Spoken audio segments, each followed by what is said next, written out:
Everyone, welcome to family गुरु। तो दोस्तों, कैसे हैं आप? उम्मीद करती हूँ कि आप सभी अच्छे होंगे। चलिए शुरुआत करते हैं आज के इस खास प्रोग्राम से। दोस्तों, वर्तमान समय में भागदौड़ भरी जिंदगी में खुद को फिट रखना हर किसी के लिए एक चुनौती बन गया है। इन दिनों लोग शारीरिक स्वास्थ्य के अलावा मेंटल हेल्थ की समस्याओं से भी जूझ रहे हैं। अगर आप खुद को फिट रखना चाहते हैं तो अपनी डेली रूटीन में योग को आज से ही शामिल कर लें।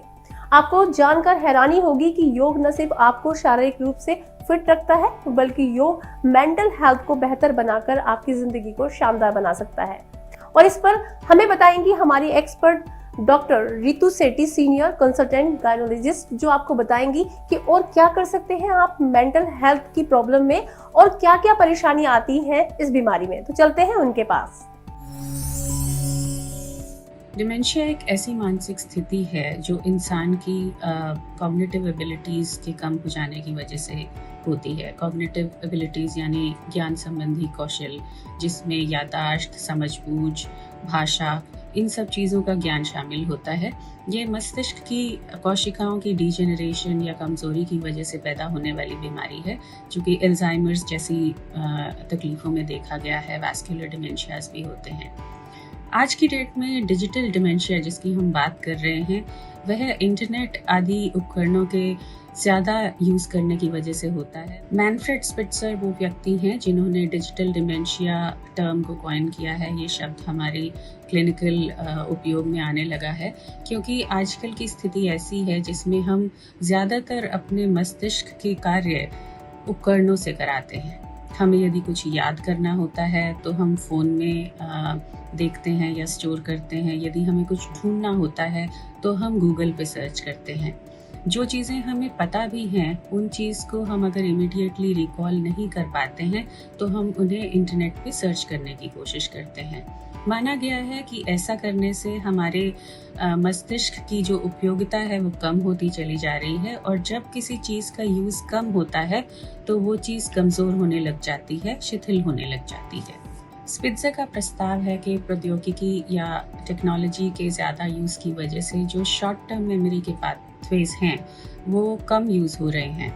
इन पाथवेज के कम यूज़ होने की वजह से एक तरीके से असंतुलित प्रभाव पड़ रहा है दिमाग की डेवलपमेंट पे, खासकर बच्चों में और यंग एडल्ट्स में, जहाँ दिमाग अभी भी ग्रोइंग स्टेज में है।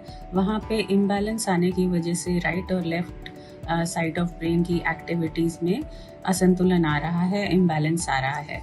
2012 में इस शब्द के कॉमन यूज़ में आने के बाद डिजिटल डिमेंशिया के लक्षणों को बायोसाइकोसोशल रिसर्च के माध्यम से इकट्ठा किया गया है। इन लक्षणों में शारीरिक तौर पे झुका हुआ पोस्चर, जिसको स्लाउच्ड पोस्चर कहते हैं, वो ज़्यादा देखा जा रहा है। इसके साथ साथ चीज़ों पे ध्यान ना दे पाना, अटेंशन कॉन्सेंट्रेशन कम रहना, मेमोरी में डिस्टर्बेंस आना, छोटी छोटी चीज़ों को लोकेट या याद करने की जब हम कोशिश करते हैं तो कन्फ्यूजन हो जाना, और उसके चलते गुस्सा, चिड़चिड़ापन, फ्रस्ट्रेशन, घबराहट, बेचैनी और उदासी के लक्षण देखे जा रहे हैं। इन सब के चलते बॉडी की मूवमेंट भी कम हो रही है। लोग फिज़िकल एक्सरसाइज कम कर रहे हैं, जिसकी वजह से हमारे बॉडी की जो आमतौर पर जो मांसपेशियों की क्षमता होती है वो घट रही है, और उनके घटने की वजह से भी कई तरह की शारीरिक परेशानियां पैदा हो रही हैं। ये सब के सब लक्षण डिजिटल डिमेंशिया के लक्षणों में गिने जाते हैं। कम उम्र के बच्चे भी आजकल कैलकुलेशंस के लिए, चीज़ों को याद करने के लिए मोबाइल फ़ोन्स और इंटरनेट रिलेटेड उपकरणों का यूज़ करते हैं, जिस वजह से हमारे लेफ़्ट साइड ऑफ ब्रेन की एक्टिविटी ज़्यादा होती है, जो कि इस तरह की प्रोसेसेस जिसमें फैक्ट फाइंडिंग या लीनियर थिंकिंग, इन एक्टिविटीज़ को करता है, वो लेफ़्ट साइड ऑफ ब्रेन जो है वो ज़्यादा यूज़ हो रहा है। उसके मुकाबले राइट साइड ऑफ ब्रेन, जो कि इमेजिनेटिव, भावनात्मक, कल्पनाशील, सहज एक्टिविटीज़ को करता है, उसमें एक्टिविटी कम होती है। इसके चलते कंसंट्रेशन, चीज़ों पे ध्यान देना, मेमोरी, याददाश्त, रीसेंट मेमोरी फंक्शन, जो कि इमीडिएटली जो चीज़ हम फोकस करते हैं उसको हम रिटेन करते हैं और वो मेमोरी बनती है, ये सारी एक्टिविटीज़ अफेक्ट हो रही हैं। साथ ही साथ हमारा भावनात्मक संतुलन भी जा रहा है, जिसकी वजह से गुस्सा, चिड़चिड़ापन, तनाव ये भी डिजिटल डिमेंशिया के लक्षणों में गिने जा रहे हैं। बच्चों के मस्तिष्क की डेवलपमेंट की बात करें तो जो एक्टिविटीज़ जैसे कि चीज़ों को याद करना, कैलकुलेशंस करना, रीडिंग करना, पढ़ाई करना, ये प्रोसेसेस बहुत ज़रूरी होती हैं मस्तिष्क की डेवलपमेंट के लिए।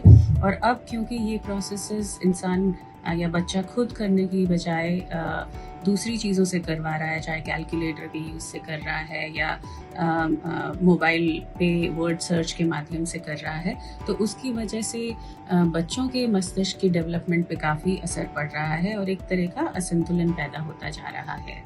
यदि डिजिटल डिमेंशिया से बचना है तो इसके कारण पे ध्यान देने की ज़रूरत है। कारण है कि हम इंटरनेट आदि से रिलेटेड उपकरणों का ओवर यूज़ कर रहे हैं, उनका अत्यधिक उपयोग कर रहे हैं, जिसकी वजह से हमारे दिमाग की एक्सरसाइज नहीं हो पा रही है।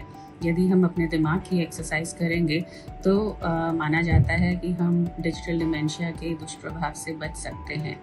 वो कैसे किया जाए? सबसे ज़्यादा ज़रूरी है कि हम अगर कुछ याद करना चाहते हैं या हमें किसी कोई नाम याद नहीं आ रहा है या कोई वर्ड का मीनिंग याद नहीं आ रहा है, तो इमीडिएटली सर्च करने की बजाय हम अपने आप को समय दें ताकि हम उसे अपने दिमाग के थ्रू रिकॉल कर सकें।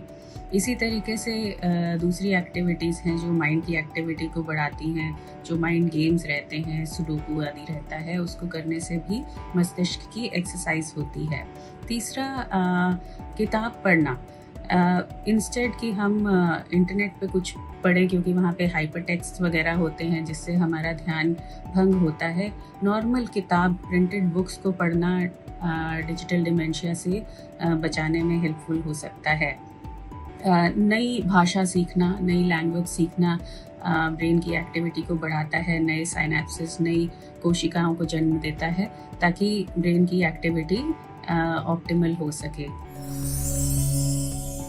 दोस्तों, उम्मीद करती हूँ कि आज आपको ये प्रोग्राम बेहद पसंद आया होगा। ऐसे ही प्रोग्राम को देखने के लिए हमेशा बने रहिए इंडिया न्यूज़ फैमिली गुरु के साथ। Take care, bye bye.